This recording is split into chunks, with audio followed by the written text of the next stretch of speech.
And good morning. This is this is Frank Klink. Hello, YouTube people. Very happy that you're with us today, and I'm really glad that you're able to spend some time and sit down and watch a video here with us. So I've got a couple of YouTube channels. Frank's Hangar is one. Frank Klink is the other. My name, and a new venture. Usually, you see a video and I'm in the backyard and we're making a big racket, and we've got neighbors running over to see what the latest engine is that we've got in the test stand. And but today it's a departure, something brand new, a brand new venture, and we're going to do an interview today. So it's a little bit cool outside. Of course it's I'm in Canada. Um, it's a cold winter's day outside, so I'm watching snow fall from the sky right now. I don't want to go outside and run a motor. Too cool. So engines, model airplane engines. To the collectors out there, the Oliver Tiger engine, uh, a famous model airplane engine, has been around for quite a few years now. Um, Anybody that has a collection, I'm sure has an Oliver Tiger in it. If not, you've heard of it, and you're in the process of trying to find one, trying to buy one. They're an amazing engine. They have a tone, they have a note all their own. I found I've run a lot of diesel engines over the past summer here, and the Olivers, you can tell right away when you've got one in the start box. So um, today I have a gentleman with me here, and his name is Steve Fardon. He's from the United Kingdom. Coventry, is that correct, Steve? Yes, it is, Frank. Yeah, Yeah, Coventry. Yeah, right, Coventry right in the area. centre. Yeah. And he has a remarkable connection to the Oliver Tiger. You've heard of a website called J. Oliver Engines. Well, this is the man sitting right beside me here. He is the direct connection to it. So we're gonna talk with Steve today about the Oliver Tiger and see where he fits into this connection with the Oliver. So Steve, thanks so much for being with us today, and take it away. Okay, well, thanks, Frank. It's an absolute pleasure. Right, so if we just do a brief history of where the Olivers originally came from. So during the Second World War, um, in an area in we call the East Midlands of England called Nottingham, there was a father and son team. So it's a J. A. Oliver senior and J. S. Oliver son, and they had a small engineering company. And JSO, the son, was actually posted in Iraq in the war. And while he was away, his dad he made a model compression ignition engine, and at that time they were really keen on tethered cars. That was their passion, and he actually sent his first engine out to Iraq to his son to show him what he'd made, and there appeared to be quite a bit of interest in it. So when JSO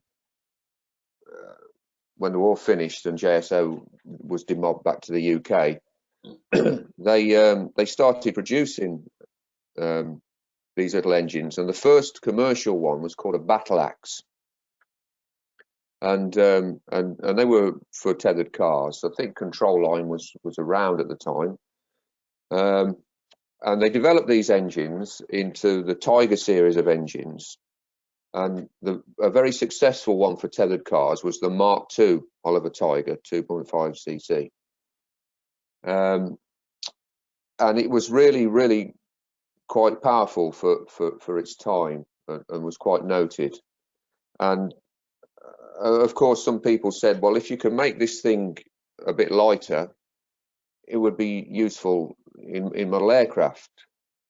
So they did that, what they made was what ended up as being this was the Mark III. You see that, Frank? Yeah. Yeah, it's clear. Yeah.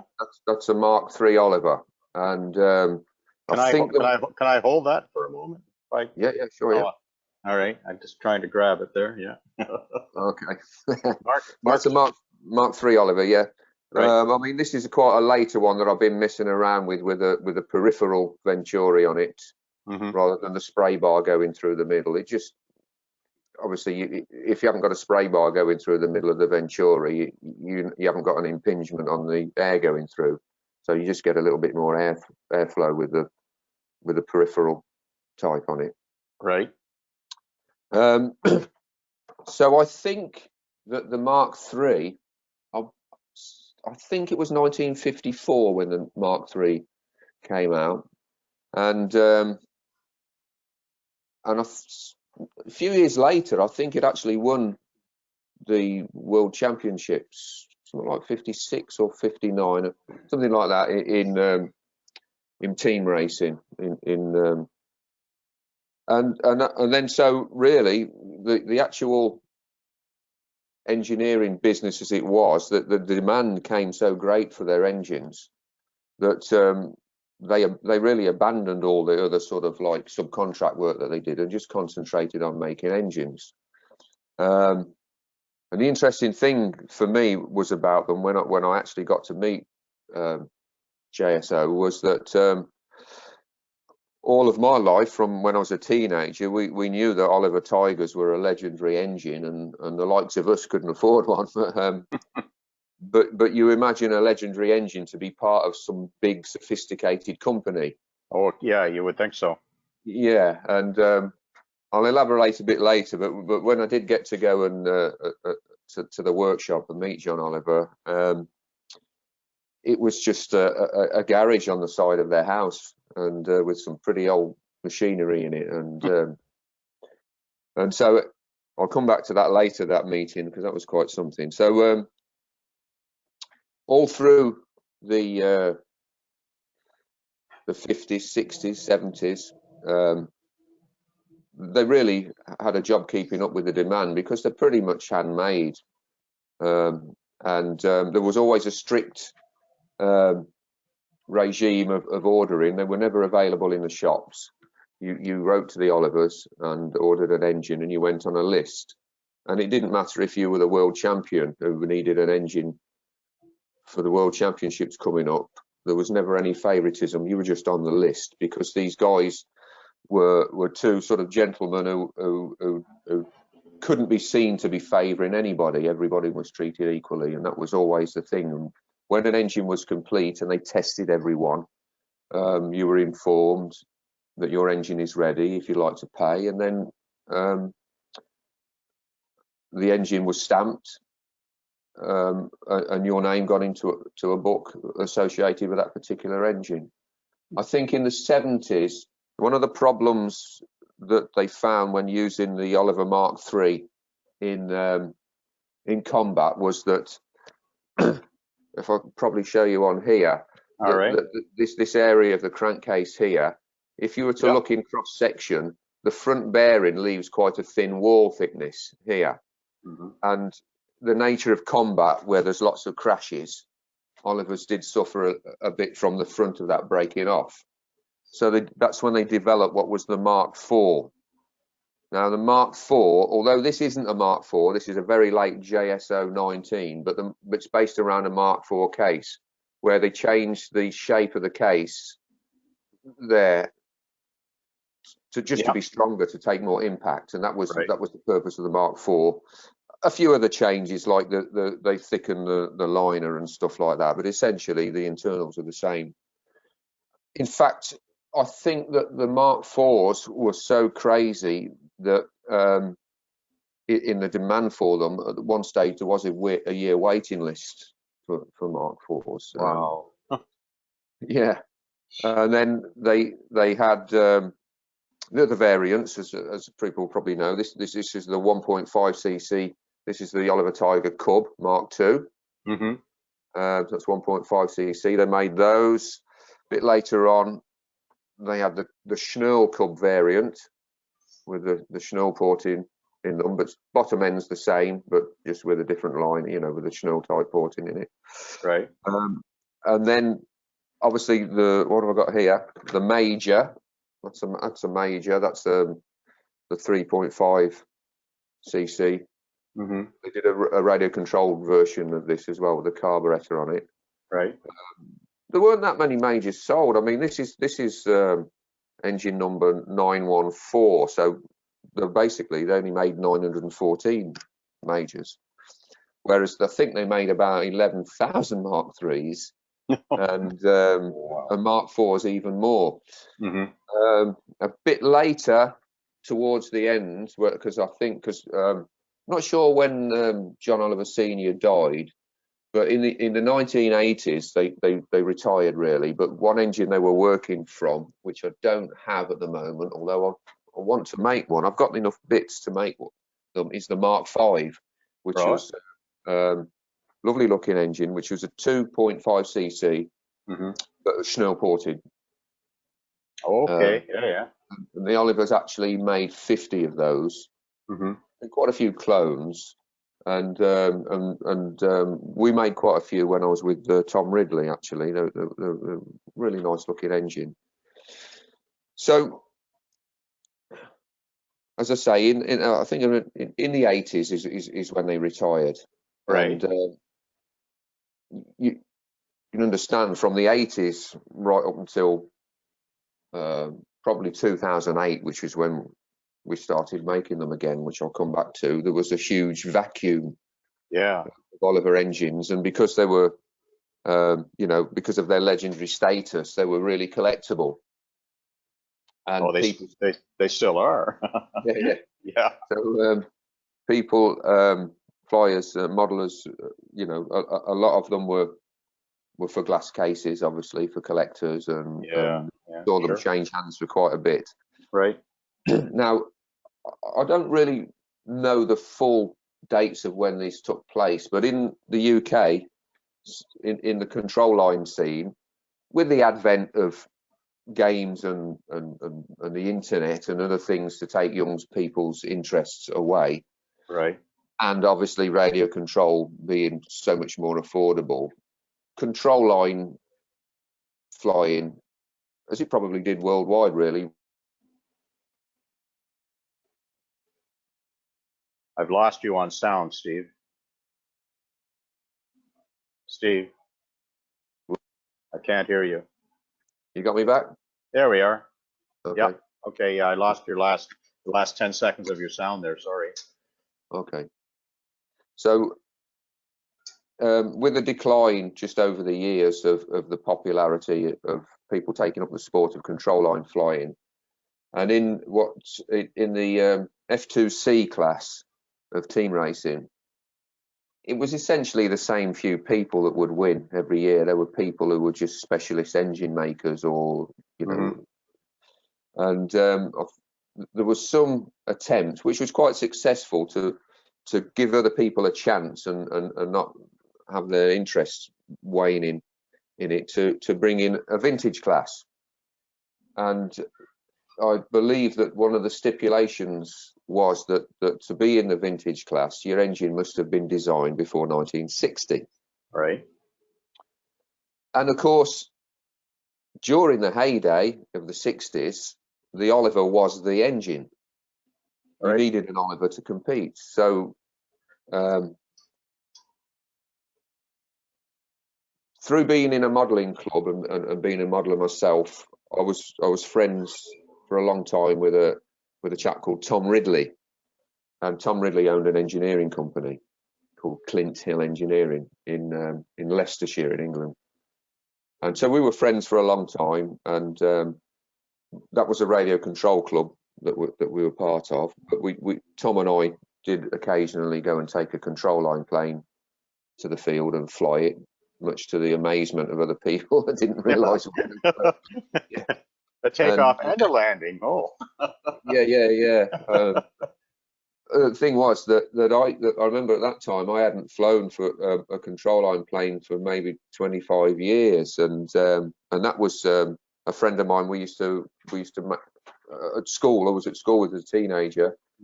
We got into modelling, and we made peacemakers, and that was where I first knew of an Oliver Tiger engine, because his peacemaker had an engine in it that his brother gave him that was an Oliver Tiger. Right.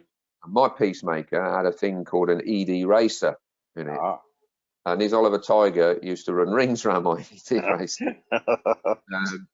And sometimes we would combat each other, but we didn't know anybody. So the only time that we could combat each other was if we could persuade a passerby to launch a plane for us. Oh, right. So we could Right. be in the air at the same time. You had to So hire a stooge. Yeah. Yeah. We weren't very pleased because we didn't tell them that they'd get a face full of castor oil when they did it. But Good for the skin. yeah. So so I was friends with Tom, good friends with Tom, Right. and I eventually ended up being the engineering manager at Tom's Clint Hill Engineering Works, which was probably about 2006. Right. Now, we were basically a subcontract engineering factory, and we had mainly CNC sliding head lathes, really quite sophisticated, really up to date lathes, and machining centres. And Tom decided that he wanted to. Tom was coming up to retirement. He's a bit older than me, and he decided that he wanted to start making. He got back into his control line, and his he used to compete in team racing at that time, Right. back in the day. Right. And because of obviously the legendary status of the Olivers, that although they hadn't been made since the 80s, that you could buy a Chinese copy, the Right. CS Tiger, Yeah. and I think there was a Ukrainian one as well. And there was a really good bespoke version made by Steve Rothwell in Australia that were really something special. They were. I think he stopped doing them now. But Tom said, I want to make Olivers, but I don't want to make copies or clones, and I'll be damned if I'm buying one from China. Okay. So and we've got some fantastic equipment here. So yeah, he said, I'm going to try and find John Oliver. So I'm not sure how he did it, but he found somebody who knew him and got an introduction. Right. And they lived on the south coast at that time. Well, John did. So this was John. So this was sorry Oliver, to interrupt. This was Senior that he was dealing with. No. Now. Senior had died. Senior. Oh, okay, okay, all right. Junior was 80 something. Right. Back in 2000. This was in 2008. Oh, okay. And but he did get an introduction to him, and it turned out that the workshop was just like a museum, because there was a door into his house from it. So he still tinkered a little bit, right? But essentially, it was like a living museum. It was just as they stopped work. Really? And yeah, so he was a very, very sort of mild-natured man, was JSO, and he was quite flattered that people were still interested in his engines. And eventually Tom persuaded him to sell him the name and everything that goes with it, so that we could legitimately be J. Oliver Engines. You would be the manufacturer. Yeah. And not only that he acted as a consultant for us, and so we would go and visit him and get his approval and opinion on the things that we'd made. So that's when I got the chance to go down to it's a place called Ferndown in Dorset on the south coast of the UK. They'd moved from Nottingham long since then. And so we met JSO, which is John Oliver Jr., in his workshop, and that's where I first realised it's just a shed on the side of a house where all of these right. Yeah. It's not some big sprawling facility. No, and they never employed anybody. It was just father and son. Is that right? No, yeah, and all of this equipment was a lot of it was pre-war, old capstan lathes and little milling machines, all belt driven and all that kind of stuff. Wasn't steam, was it? It wasn't far off, I tell you. Yeah. And of course, you realise then that the skill, because these guys weren't actually trained as engineers, you know, so everything they made just came out of what they created themselves to do a job. Right. And how they come up with such a fantastically consistent product was a testament to the skill that they had, really. Yeah. And so we looked around all of the workshop, and we also found out that they didn't have any drawings for any of these things. It was all done in their head. No way. And yeah, so we had a factory with some employees, and we had CNC machinery, and we needed to make drawings for the engines, you know. And we actually made our method of manufacture was different to theirs as well, that lent itself to use on CNC machines. And so my first job was to get a variant, all of the variants of the Olivers, and dismantle them and measure them and make CAD drawings from them, which was then a bit alarming because I never found two the same. Which one do you go with? That's right. Yeah, I mean they're nearly the same, but you couldn't just guarantee you could put all the internals in one and it would be fit right. Yeah. And I'm sure everybody that's listening that owns an Oliver knows that there's kind of there's a little bit of individuality to them. Right. And so in 2008, that's what we did.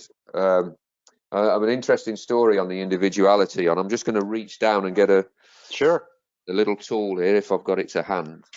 So when I made the first drawing of a cylinder jacket, excuse me for a second, can I just go and get the drawing?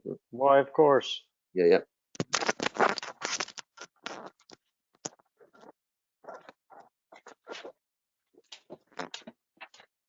This is where I start singing to entertain, but I won't. Okay. Actually, Okay. Steve's a singer. Yeah. I'm just entertaining the crowds. Yeah. Okay. So this back then, it says 2008 on it, was my CAD drawing of an Oliver cylinder jacket. Right. Mark III. And then Tom said to me, "That's wrong, Steve. You've done it wrong." So why is that, Tom? He said, "Because you've spaced all of the fins equally on the engine. And on the Olivers, they're all different thicknesses." So I said, "Yes, but Tom, I've got 3 Mark IIIs here, and they are all different spacings and thicknesses, but they're all different. And I suspect it's just an inaccuracy way that they made these things. I don't think that was done by design." Right. Because Tom said, because they don't look authentic, because your fins are all straight. So on that first visit that I went to, and Tom, we were fantastic friends. Right. But we suffered from the same trait in each other, is that he was always right and so was I. So, we were great friends. We did argue a bit. Right. And of course, also while this is going on, I'm running the factory and all of the work that's going through at the same time. Sure. So on that first visit to John Oliver's workshop, there was an old Colchester student lathe, a really old one, and in the tool post, I saw this actual tool here, and I instantly knew what it was. It's still got Oliver's swarf on it, by the way. What this is here. Yeah. And I said to John Oliver, I said, "Is that the tool that you put the fins in on the Olivers?" Right. And he said, yes. He said, "It's made of a series of old power hacksaw blades joined together with spacers." And he said, "You might see that on some of my fins are not always equally spaced, and that was because if a tool broke, I just got another power hacksaw blade and ground one by hand and put it in." So I was just looking at Tom going, "I told you." That's it. Yeah. That's it. Well, that's the actual tool that if any of your viewers watching on this have got Olivers, your fins were all put in with that tool. With that particular device right there. Tool, yeah. I've got some more bits down here that are original Oliver tools. Mm-hmm. This is an Oliver tool that was the crankcase fitted in like that basically, and it would go in a lathe, and that's how they would turn the bit that the end that the cylinder goes in. So it's got these little adjusting feet to go under the lugs, and the engine bolted in there. That you know, that's right back from the 50s. What else have we got?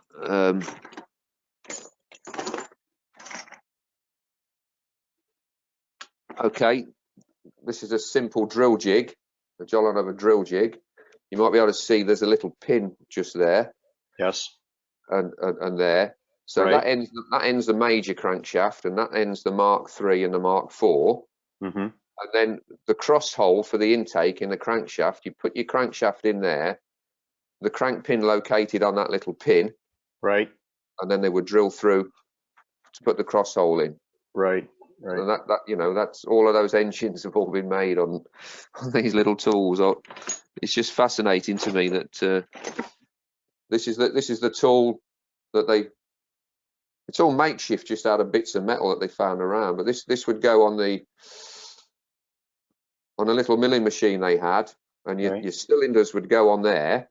And the transfer ports were originally drilled, but then they squared them off, so they had a little broaching tool that they would go up and down, index the thing around, and square off all of your ports inside of that. So these are these things are from the 50s. These things are absolutely amazing. Another little tool here. This is for your exhaust ports. That would go in the vise on a milling machine, and they had a little woodruff cutter. Your cylinder goes in there, and the woodruff cutter would put an exhaust port in. They'd pull the pin, turn it through 90 degrees, drop the pin back in, and do another one. Oh, okay. Gotcha. All of these little gadgets. Small boring tools for finishing off the bearing sizes in the front. Just these handmade little tools that they made. Yeah. So you'd pick up on the 3/8 shaft bearing there that would centralise it, and then the little cutter would do the bore, and that little cutter there would do the face. Right. That's what all of those Olivers were made at. Even the tap that your back plate goes on. Right. They even made that tap. Okay. So that's the tap there, and it's expandable for when it wears that you can adjust it. They even made everything. Everything was made. So in 2008 was when we started making those drawings. I had several visits to see John Oliver. Tom was down there quite regularly, particularly when we started, you know, learning how to get the piston and liner fit and that kind of thing, which was you know, really a black art, to be honest with you, and I think it still is. And so we started making Mark IIIs, and then we started making Mark IVs, and then Cubs, and we made every variant. These are all obviously these are all Tom Ridley era engines. None of these are actual John Oliver engines. Sure. Again, towards the end, because Tom unfortunately died in 2016. Which was a real shame, because he'd started his business. I mean, it's a shame when people die, but Tom and his wife Julia had started Clint Hill Engineering in a garage with a capstan lathe in 1968, and had just worked hard all of his life. You know, had 30 employees at one stage and a night shift. He lived for engineering, and he lived for modelling, and he sold Clint Hill Engineering. Must have been about 2014-ish, and the company that bought Clint Hill Engineering moved it, and I went there, so I was no longer employed by Tom, but because it was me that had essentially made all of the bits for the engines, and made all the tooling for it, and understood how all the bits were made. And I was always still friends with Tom. That he retained a few of the machine tools, like the machining centre and the little Myford grinder. And so of a weekend, he would ring me up maybe and say, Steve, can you come and program the machining centre for me? I need some crankcases making. So even though I didn't work for him directly, I just would, of a weekend, every now and again, go and make some bits for him. And his plan was, in his retirement, was to carry on making the engines. That's, you know, that's all he lived for, really. And so at his home, he built a beautiful workshop, a really beautiful workshop there with the 3-phase power, and put the machining centre in and a few of the bits and bobs. And then he caught cancer. He got cancer, bless him, and of the lung cancer. And the last year of his life, he was really quite ill.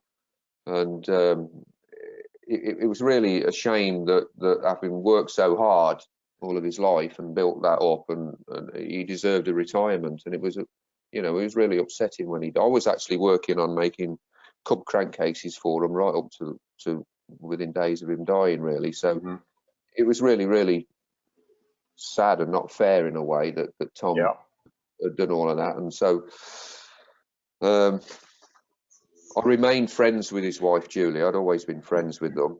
And at one stage, Matthew, Tom's son, was thinking of carrying on the Oliver name and making the engines. But he got busy with something else. But I always said that I would help him with it. And Julie originally asked me to go over to the workshop, because she said, you're probably the only person alive now that can look at any of these bits and know what they are. Right. And so we need them, you know, cataloguing and separating. And so we did that all into the 5 variants. And the JSO, I don't know if I mentioned the JO19. This is a JO19.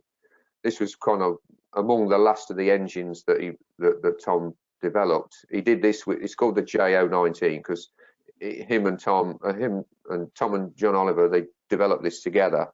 And this is based on a Mark IV crankshaft, but it's a 19, so it's like 3.2 cc, specifically for vintage combat. It's an over square, so it's you know, the bore is bigger than the stroke on it. The shaft is instead of 3/8 is 12 mil, so we've got a huge intake port on it, and all of the top end's different, and really fantastically fast engine. And that was one of the last things he was working on. I think he was also working on what they call the 420 and Goodyear, a Goodyear engine as well, Goodyear racing. Right. So there was all those bits there. So we sorted them all out, and Julius wanted to sell the business and all of the engine parts to somebody who was willing to keep it going, not just sort of sell it off for what they could get for the bits for, you know. So on a few occasions, I went over to their house, to the workshop, when prospective buyers were coming over, and Julie just didn't like any of them really. And so 4 years on, I just said, well, it's got to be me then. I said, Julie, you're it. So now I am. Yeah, so I purchased the name and all of the tooling and all of the stuff from Julia, and although I'll never be more as prolific as Tom, because Tom had the backing of a factory, you know, and whatever. This is a more of a passion and a hobby to me, really. It's obviously got to pay for itself, and wouldn't, you know, coming up to retirement, I suppose it's a nice thing to have a little bit of income from it. I don't think there's a market big enough to make an actual living out of making these engines, but we're going to try and keep them going, you know. So I'm in the process of, as you've discovered, my website. Some of the spares that are available on it, and those the money that I get from the spares is going into making what I need to finish off to make batches of engines, really. So Right. all of the money from spares is sort of reinvested into. So we've got like 5 or 6 variants of engines, and on the racks there's 80% of all of them. So we've got a great head start. But for instance, although I've got obviously 1 or 2 bits lying around, so I can make the odd Mark III and whatever. There are no Mark III crankshafts, so I'm having to start from scratch with those, you know. So I'm at this process of having 100 crankshafts made. I mean, I can do all the grinding myself on them, but the turning on them on a batch of 100 is no fun on a Myford in your garage. So No, I'm sort of having those made, and then there's various other bits like gudgeon pins. I need gudgeon pins making. So there's always a bit that I need to have made. I'll make what I can right. on all variants of engines, but the spares is to get the name going again, and to allow people with their Olivers to get bits for them again. And as I you know, once my Mark III and Mark IV cranks come on stream, I can offer those as spares, and then, you know, in a low key way, supply engines in the way that they did before to order. You order from me, and I'll inform you when your engine's ready. And right. The interesting thing is I've still got all of that came with the business was the original Oliver engine stamps. That yeah. So they're so old that the font on them is quite unique. So when you get people on eBay and whatever sort of trying to fob off an original Oliver, right. Yeah. You can tell by the font of the engine number, you see. And so again, which is interesting, because of all of those Olivers that are out there in the world, in the States, Canada, whatever, I got this little box with these stamps in, and I know they've all been held by those people and stamped with those very stamps. You know, it's and even with the stuff that I'm getting from that I got from Tom Ridley's venture of it, is that, you know, we invested a lot of time together in the engines, and we were big modelling friends. And, you know, I keep finding boxes with parts in with a little note that Tom's written on there, and you know, it's a bit emotional sometimes. Yeah, it's like, of course it would be. This JSO 19. Right. This was on his workbench that he was building, you know, at the time when he couldn't work anymore. Yeah, right. And all it needed was a cylinder head and a backplate and a carb on it, and so I did that and started it up. But, you know, this is essentially, as far as I know, this is the very last engine that Tom ever made, really. That he was working on, working on. So you know, there is quite a lot of memories involved in it when I'm I'm sure that obviously there are. Yeah. That's for sure. So I've been to your website. I might try and flash it up on the screen here.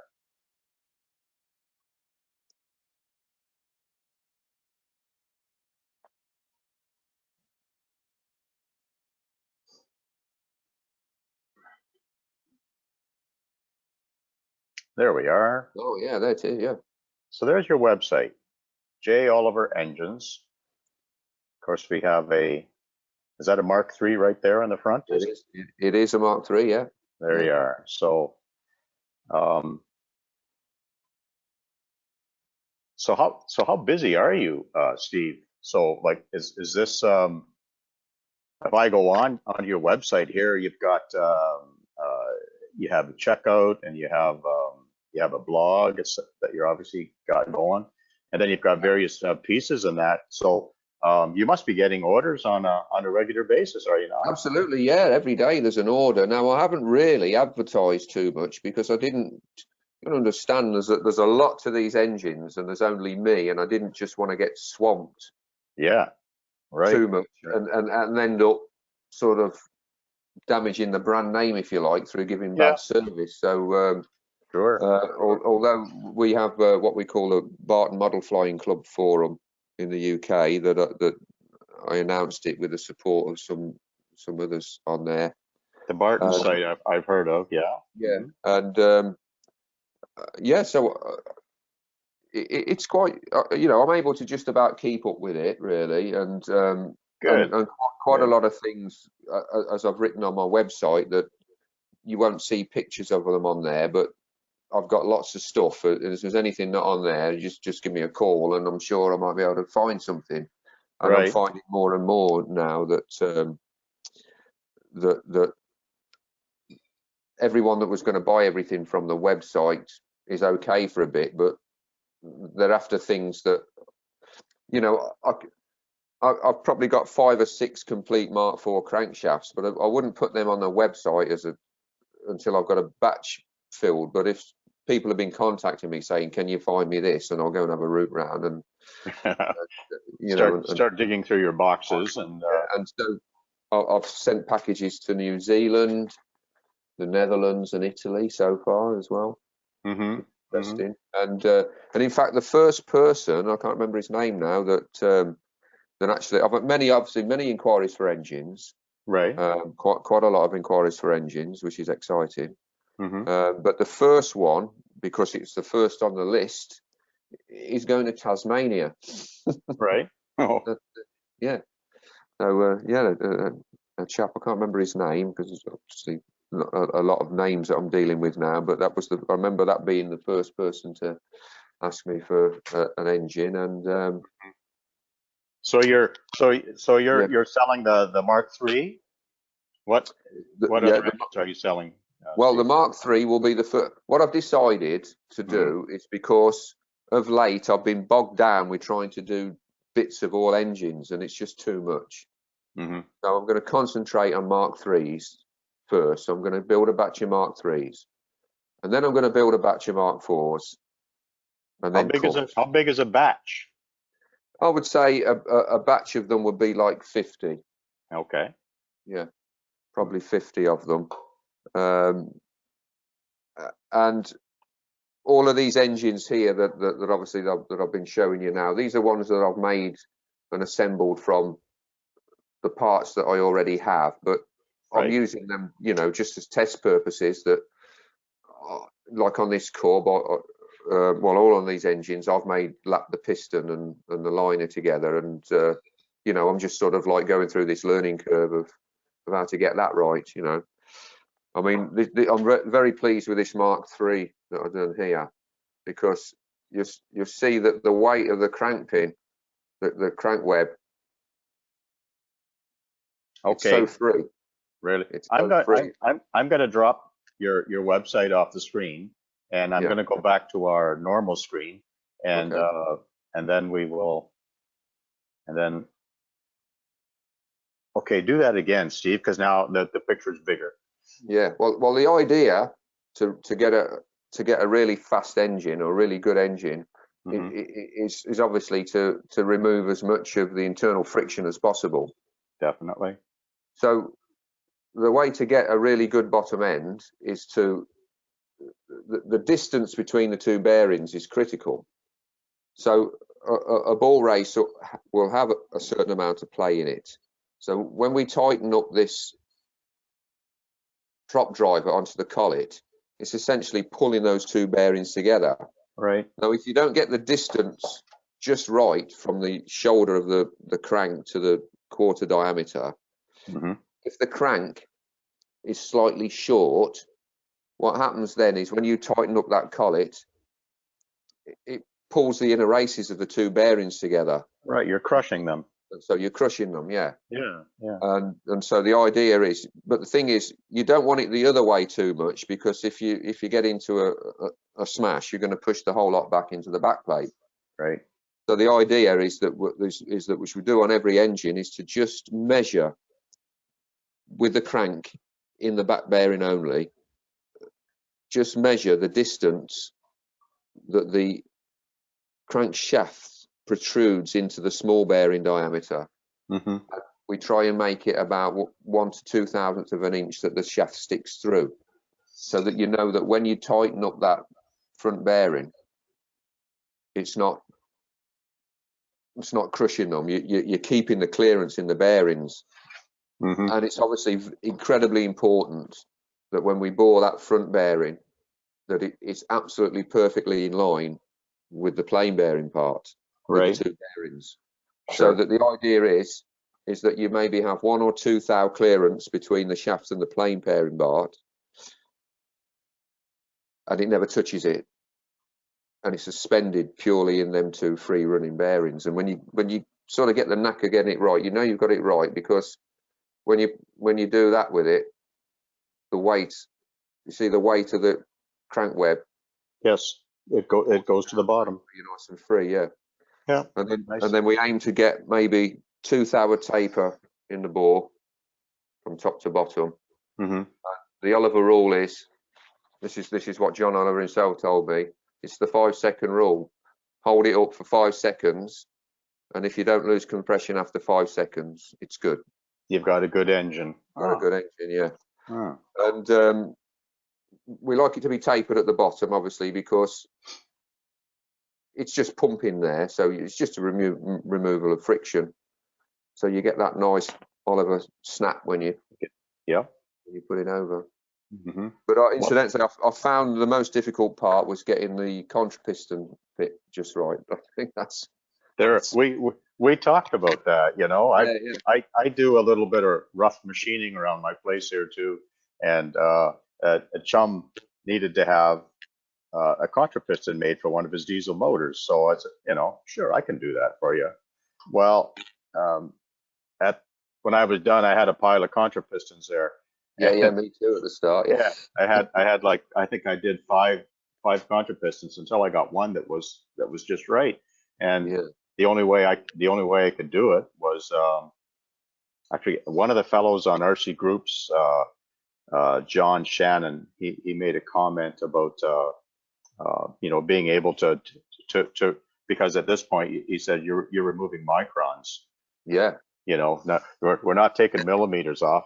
One little tweak on my lathe and the contra piston was scrap. You know, so you know, I would use a steel rule with some really fine cloth on it, right? We would take a couple of microns off and we got it to work.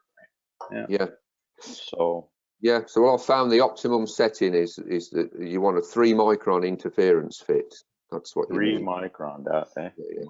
Wow. 4 microns you get away with, but it doesn't always knock back when you slacken the compression off, you know. A millionth of a meter, my goodness, a micron. Right, yeah. But you'll notice on an Oliver contra piston that there's a little recess in the back of them. That's 2 millimeters deep. Right. And it's an expanding mandrel that goes in there. So you hold the contra pistons on an expanding mandrel, and they go in a little collet on a cylindrical grinder, and that allows you to grind them. And it just holds them tight enough so you can just get the feel as well. You know? Right. Oh. So, because as you say, if you're just making one on your lathe, you can easily waste an afternoon. That's right. Oh, yeah. Yeah. Easy. Yeah. There was quite a pile of metal left over. Yeah. What, Steve? What would you say are some of your biggest challenges, or were your biggest challenges in getting this going? The biggest challenges in getting it going is essentially that is you see, all of the bits that we made for Tom's engines, I kind of got those made or in the factory or figured out. You know, I made them, but Tom was the one who assembled them, and so that final bit, although you know I'm an engineer and I built whatever, but that final bit was something that I didn't really get involved in. So to me, that biggest challenge is definitely getting that that piston just right. I'm just getting so I can do it consistently. It's an interesting thing because it's a feel thing, but you don't know what the feel is you're looking for in the first place. So you don't know what you don't know. Right. Yeah. You've never done it before. Yeah. So, you know, so I would do one. I think, oh, okay, and I put it in an engine, and it's click in, you know, and it's obviously clearly tight. In the engine, it's too tight or it's too loose. And then so eventually you get one that's just right. And as long as you can remember what just right feels like, once you felt it Yeah. once, Yeah. you know what to feel again, if you know what I mean. So it's that Yeah. trial and Yeah. error Yeah. thing It's a touchy of just, feely. Yeah. it is, yeah. So I believe that this cub here, which Yeah. I made the other day, I think I got this one right first time. I haven't run this one yet, but I think I got this one right. Just know got it right Yeah. first Yeah. time. Yeah. What for your 2.5 cc engines, a Mark III? What is your propeller of choice? Um, and so we test them on an 8x6 for 2.5 cc. I think that's what they fly them with in competition. But a chap from the Barton site who knows far more about this than me, that says if you want to kind of simulate the revs that you'll get when you're flying, put an 8x4 on. Okay. All right. Yeah. Yeah. So So what? So when you? Oh, sorry. Go ahead, Steve. yeah, so I made a Mark III recently and messed around with it a lot, and on an 8x4 I got it doing 16,000 RPM. Yeah. Can I have that engine, Steve? Yeah, yeah. Well, of course you can. Yeah. Yeah. Oh, in the words of the gentleman Oliver's, we'll be happy to put you on your list, sir. Right. It's 16,000. Yeah. But you know, there's an Australian one, Steve Rothwell, and we can't match his. I think Really? he gets 17.3, 17.4 out of his Olivers. Wow. But it does take him a day to put one together, apparently. So I've read an article on how he does it. You know, he absolutely goes to town on them, but they are absolutely superb things. I don't Yeah. think. Well, there's a gentleman in the UK, if I'm not mistaken, Copeman.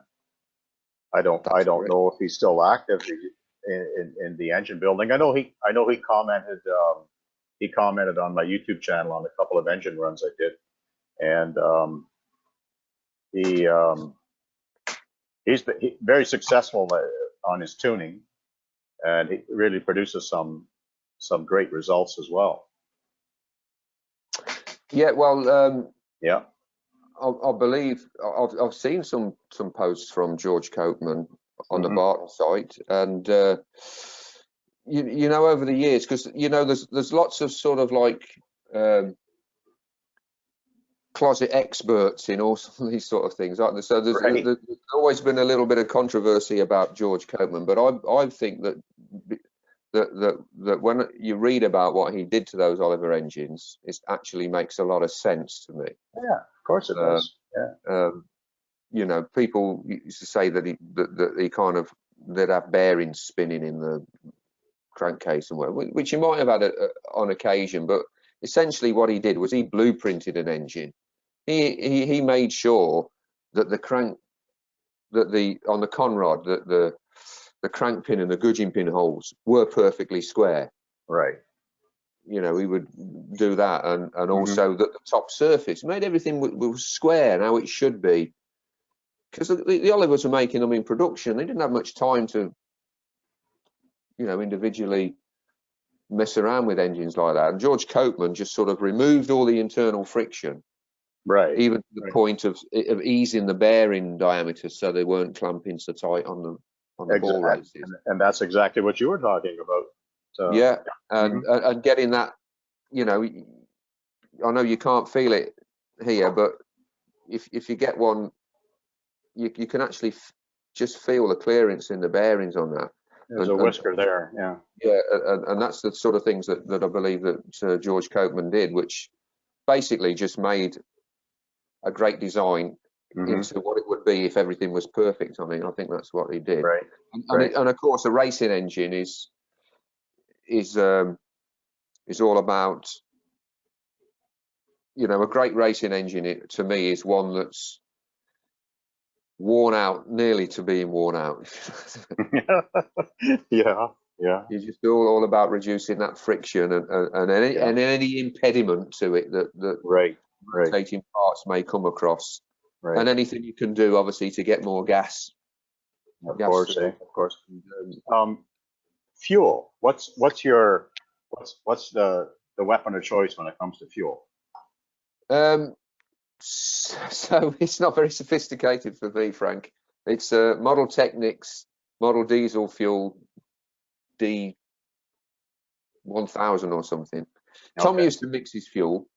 Yeah. But he did used to mix his fuel and whatever. And I just haven't got time, you know. I just buy it in a can and I put it in the engine and it goes. But you know what? D1000. Yeah, Model Technics. It's just a commercially available fuel. All right. You know the ratio? I'll have to get back to you on that, Frank. That's all right. You know bear what? with me. Just bear with me a second. I might have it written down here. Hang on. Oh, all right.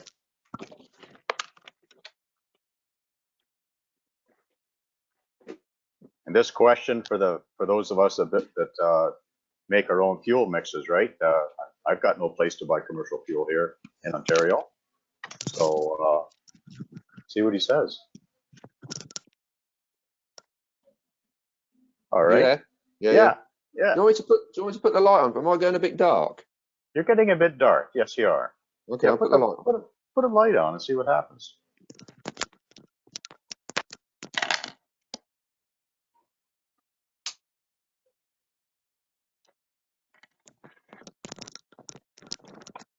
Hey, that's better. That's better, yeah. Okay. Yeah, we can see it. Yeah, that's fine. Okay, fuel mix. Yes. 20% castor. 20. 30% ether.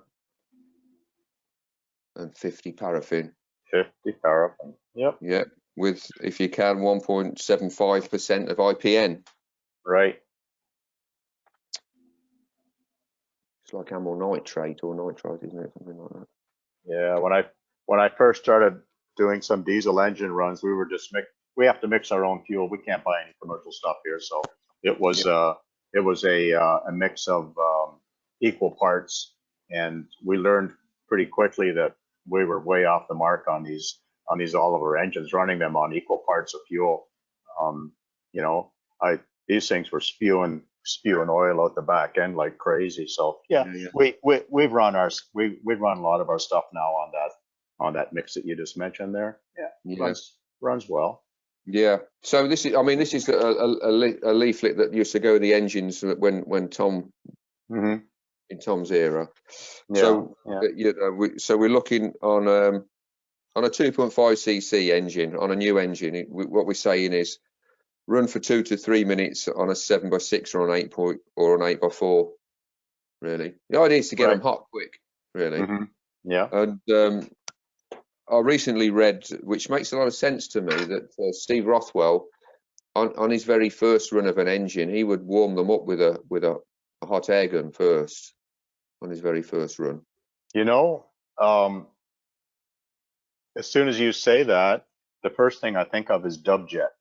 So in the United States, John Shannon and Dub produced or they still do produce. And I remember I was at Toledo in the United States. They have used to have a huge model show there. And I remember talking to Dub about his motors. And I bought a couple of engines off him. And his engines, oh my, they are squeaking tight, right?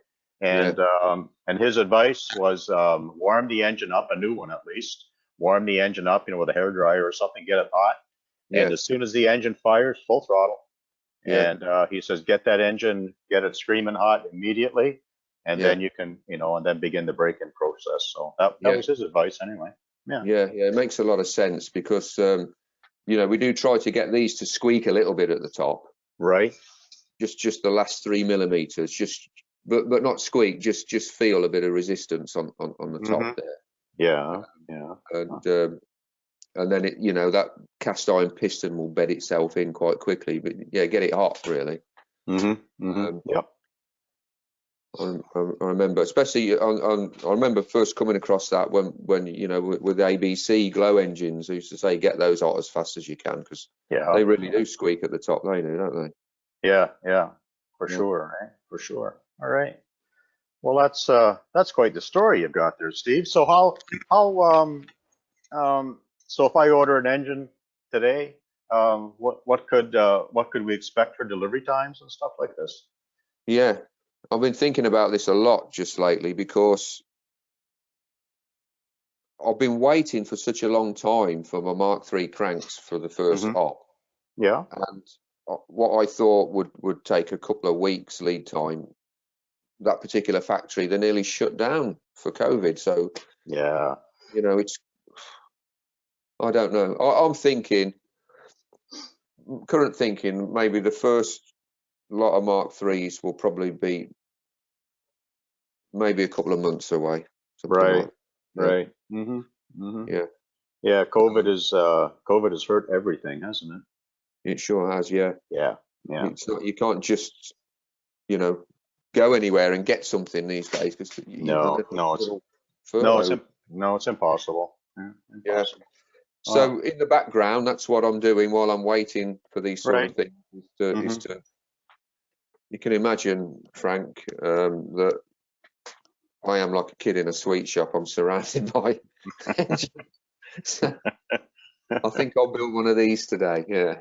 Yeah. Yeah. Exactly. Right. And so I'm learning, all of the little tiny idiosyncrasies of it, Sure. and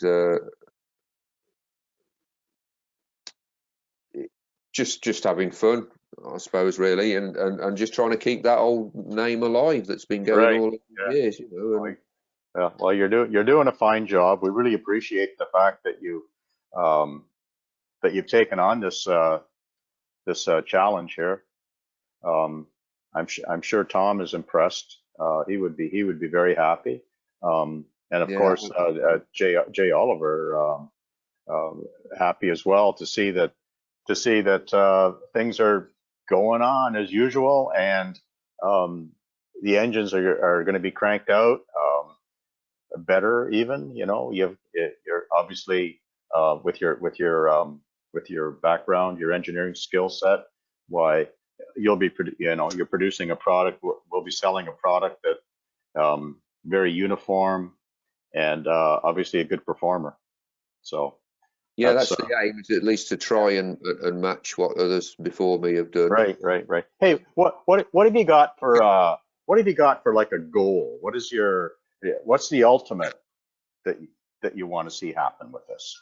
Well, my goal is obviously every year that when we're allowed to, we have a thing that we call the Nats in the UK, which is the National Right, Championships of all flying, right. um, and from everything, from every aspect of control I'm flying to all of the disciplines of radio control, and it takes place usually in the August bank holiday.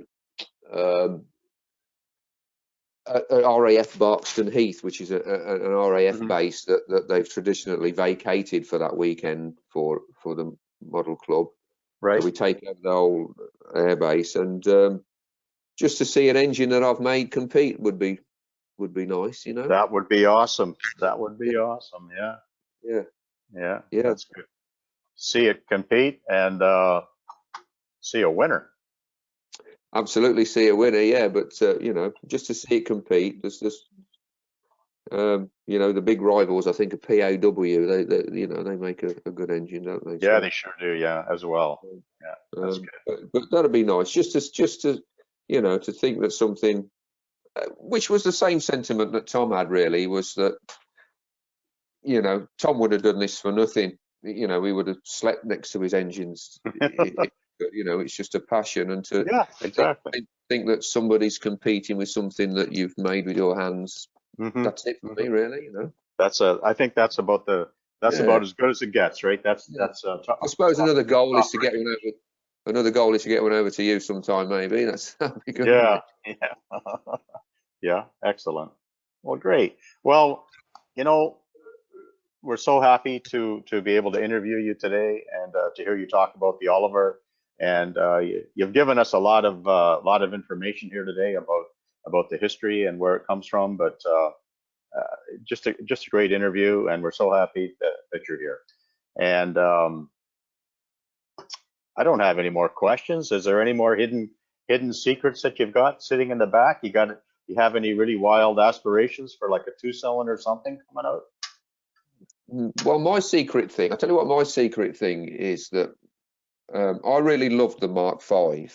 Yeah. Now, the Mark V, they only just started making, and I think the Mark V's got a lot of, I just like the Mark V. I don't think you can use the Mark V in vintage things because it came too late, but I just like the Mark V, and I think that there was so much more development in it that just for my own purposes, I want to just make one and just see what we can make one of those do, really. Yeah. I mean, Tom was working on an engine. There's a very famous, certainly in our circles, engine designer and builder by the name of Brian Turner in the UK, and Tom had been working in the latter part before he died with Brian Turner, and they designed a thing that's called a 420.